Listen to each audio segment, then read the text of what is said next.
graça de nosso Senhor Jesus Cristo seja com todos vós que nos assistem nessa noite, que estão conosco todas as quartas-feiras. Deus vos abençoe. Pedimos a você que tem Bíblia que abra sua Bíblia no livro de Atos, capítulo 20, versículo 32. Atos, capítulo 20, versículo 32, e assim diz a palavra do Senhor. Agora, pois, irmãos, encomendo-vos a Deus e a palavra da sua graça, a Ele, que é poderoso para vos edificar e dar herança entre todos os santificados. Amém. Pai, a tua palavra foi lida. Fala a nós, através do teu servo, para a glória do teu nome, edificação da vida espiritual de todos os que ouvem ou ouvirem a tua palavra. Pedimos tudo em nome de Jesus, teu amado Filho. Amém. A Bíblia, ela é uma fonte de graça que edifica a vida do crente. E quando a pessoa entrega a sua vida a Cristo, recebe como Salvador, recebe essa fonte de graça. Assim, a Bíblia ela passa a ser a autoridade única na vida do crente. A Bíblia é a autoridade única na vida do crente. E ela é a fonte de graça que edifica a vida do crente em Jesus Cristo. A Bíblia, ela é o registro das ações de Deus em favor do ser humano.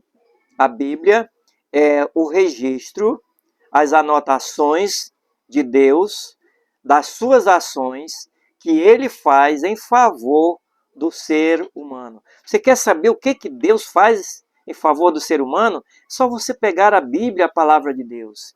Você olhar o que Deus tem feito em favor da humanidade. E o que Ele tem feito de mais importante para a humanidade? O que Ele fez foi mandar o Filho dele para morrer em lugar do pecador. Deu seu próprio Filho. É isto para trazer as pessoas de volta à comunhão com Ele. Então a Bíblia é o registro dessas ações de Deus. Você olhar desde o Velho Testamento, desde Gênesis e Apocalipse, você vai ver a ação de Deus em favor do pecador. Ela é a fonte do crescimento espiritual. Paulo diz isso lá em 2 Tessalonicenses 2:1. Ela é a fonte do crescimento espiritual. Como o crente pode crescer espiritualmente? O que é crescer espiritualmente é amadurecer no conhecimento da palavra de Deus, no conhecer a Cristo. Vou dizer uma coisa para você muito importante.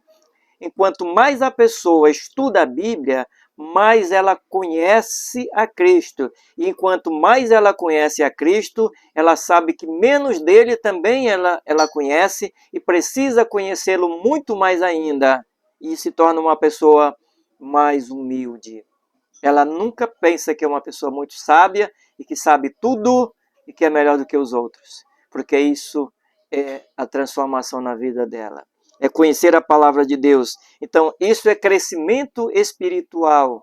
É você crescer a cada dia. Jesus ensinou isso ao seu discípulo João. Ele disse, importa que ele apareça e eu diminua. Importa que ele cresça, que ele seja visto por todos. Qual era o mais importante para João? Era ele ser visto por todos? Não. O mais importante para João era que Cristo fosse visto por todos, porque ele era o Filho de Deus que estava ali para dar a sua vida em resgate da humanidade. A atenção era Cristo, não era João. Então, o crescimento espiritual, isso mostrava João com o crescimento espiritual, porque ele adquiriu isso de Deus. Ela é essa fonte de crescimento. Se você quiser crescer, você tem que estudar a palavra de Deus e aplicar na sua vida. Lembre-se bem, porque é estudá-la e aplicá-la em sua vida, em nossas vidas. Porque senão não há crescimento espiritual. Você pode preparar um alimento gostoso, mas se você não comer este alimento, se você deixar de lado, não vai fazer nenhum efeito na sua vida. Apesar de você saber de tudo que você fez, todo o tempero, o que você colocou ali, quais os proveitos que ele vai trazer para a sua vida física, o alimento gostoso. Mas se você deixa de lado esse alimento, não vai ter nenhum proveito para a sua vida. E o teu corpo não vai poder ser alimentado. Assim é a palavra de Deus. Você pode ler, você pode olhar, ter conhecimento intelectual dela, mas se não aplicar na sua vida, não vai ter nenhum efeito. Não vai crescer espiritualmente.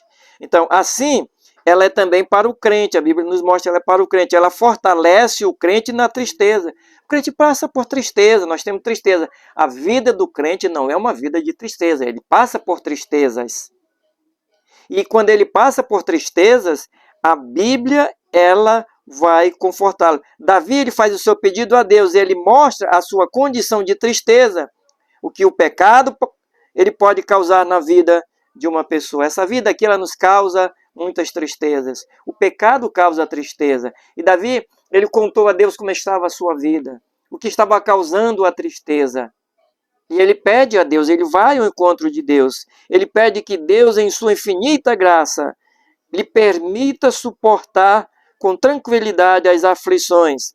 Então, Senhor, eu preciso da tua graça, eu preciso da tua ajuda, e que o Senhor me permita enfrentar as aflições da vida com tranquilidade, não em desespero.